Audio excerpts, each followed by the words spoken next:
New playing cards. We go with blue. So today I thought we'd take a quick look at the new First Dot Shot playing cards by Christopher Ramsey. Jason, you've got that stuck in my head now. That's from Paul Daniels' video. Christopher of Shepherd's Bush. Christopher from Shepherd's Bush. Anyway, the new First Dot Shot playing cards, the V6s, a beautiful deck of cards that I haven't actually opened yet. So we're going to take a look at those, and then we're going to learn a magic trick using these and this. Chris Ramsey produced a handkerchief, so I thought we'd use this for a magic trick. That would have been a good time to transition to the magic trick, but I still need to learn it, and we're doing it in this video because the tutorial is available. It's on Chris's channel, so we'll take a look at that in a minute. First, playing cards. This is already chaotic, I apologize. Water, hydration. Sometimes I really structure my thoughts and intros and stuff, and other times I walk in the room and start rambling.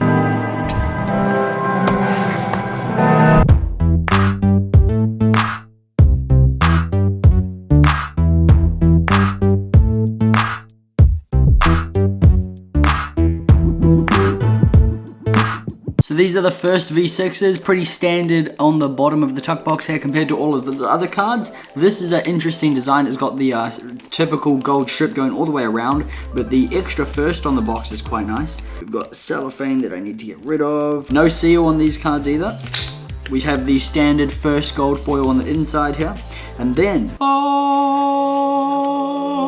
wait, a red joker. Ooh, what?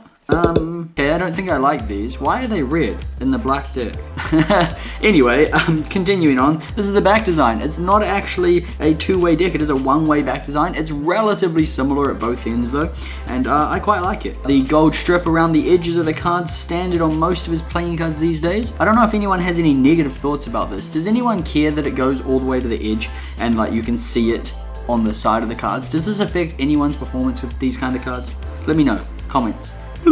Otherwise, we have four of spades, blank card, standard stuff. The deck comes in stack. New moniker, yes, woo! If you know what I'm talking about, then it's a beautiful thing. If you don't, go and search New Moniker by Juan Tamariz and learn. It's brilliant. Otherwise, nothing really to report. Face cards are actually the same face cards used on the first V4s, I do believe. And otherwise, everything else is standard. Awesome. Wait, these have a different pull tab. What the heck? Whoa. I wonder why that is. Yeah, that is weird. Wonder why you did that. Anyway, the red looks really nice with that gold, actually. That is a very vibrant red. Holy. Is vibrant on camera? Yeah, I think it is. We now have some magic to learn. So, as I stated, Chris Ramsey has a tutorial on his channel for Card Through Hankerchief, which is a magic trick using, cards and a handkerchief. And I have both of those things. So, I thought it would be fitting for this video. Let's take a look, we'll learn it together, and then we'll perform it. Here we go. Oh. The age-old question. Alright, cinematic intro. What is the oldest trick in the book? Some, ASMR Though technology has made magic audio secrets more readily available, there are still places hidden to the world where great magic exists. Oldest trick in the book.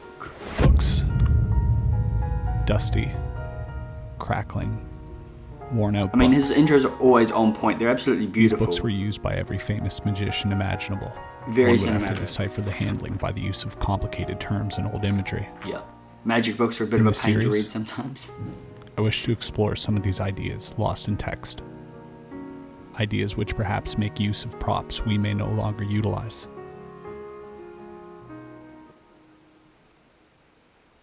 This first effect is known as Card Through Hankerchief. That's what we're learning today. The effect was first published in the Expert at the Card Table in 1902. I do have a Expert at the Card Table. It's unfortunately in New Zealand though, so I can't actually This take book a is look at it in widely this regarded video. as the Bible of card magic and is still cited today. Handkerchiefs were used by every magician at the time, whether at a restaurant or simply using the pocket square you kept in your vest. Done very little today. People use silks on stage and stuff, but not many people carry a handkerchief.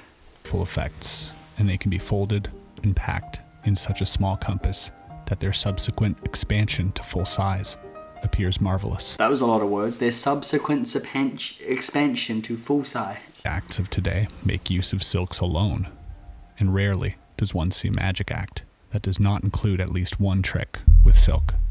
The magician fans out the cards, proving all the cards are different. A card is chosen and placed back into the deck.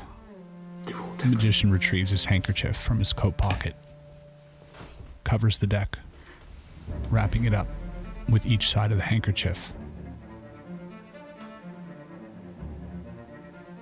I should get a smoke machine. The end of the handkerchief is then held up. And upon command, Upon command. the selected card seems to slowly project itself I find that through the funny. handkerchief. It's a nice effect. Okay, time to get your cards. I've got them. I've got my cards. And a The deck is handkerchief. shown to the audience, and a single card is chosen. It is Deck then is returned to shown. the pack. The magician Card chosen. will perform a control or shift, Form of control. bringing the selection to the bottom. Alright. Perfect. It's on the bottom.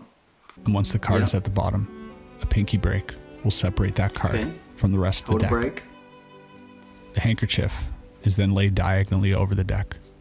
Yeah. From the back, the right hand will lift the handkerchief, as well as the deck, away from the bottom card. Right. The handkerchief provides perfect cover for this motion. There we go. Okay. The card is then placed underneath the fold of the handkerchief. The sides Nailing are this. then folded and wrapped around the deck, covering wait. the selection as well. Twisting the corners together provided sufficient grip for the final reveal.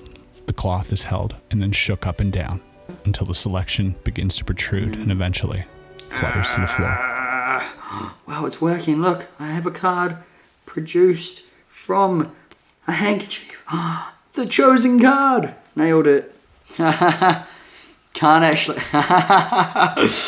Okay, wait. So, the other methods in here. The first method is doable easily. The other methods require you to steal the card out and then put the deck back on top. But you're meant to lay the handkerchief on that card.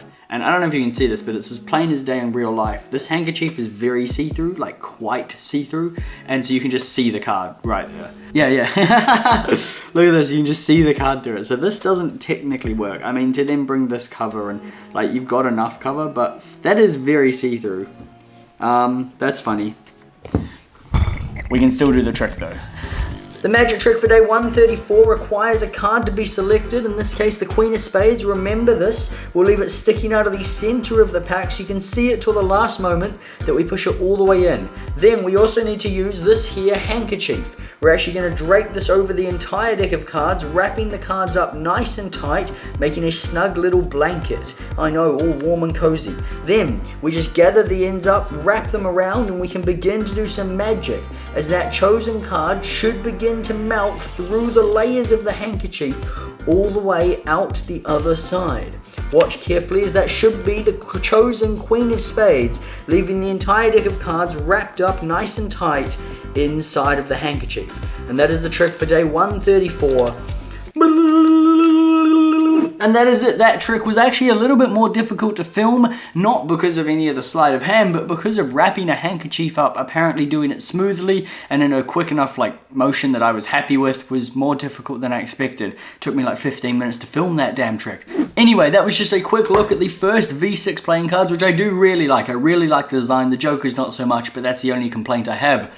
Otherwise, they're a fantastic deck of playing cards, crushed stock as well, so it makes them a nice, different feeling handling. Makes them a nice, different handling. Them a little bit different to some of other Chris's cards. Makes the feeling of handling them a little bit different to some of Chris's other cards, which I have no complaints about. That was a sentence and a half. What the hell? Otherwise, thank you very much for watching, guys. See you tomorrow in day 135.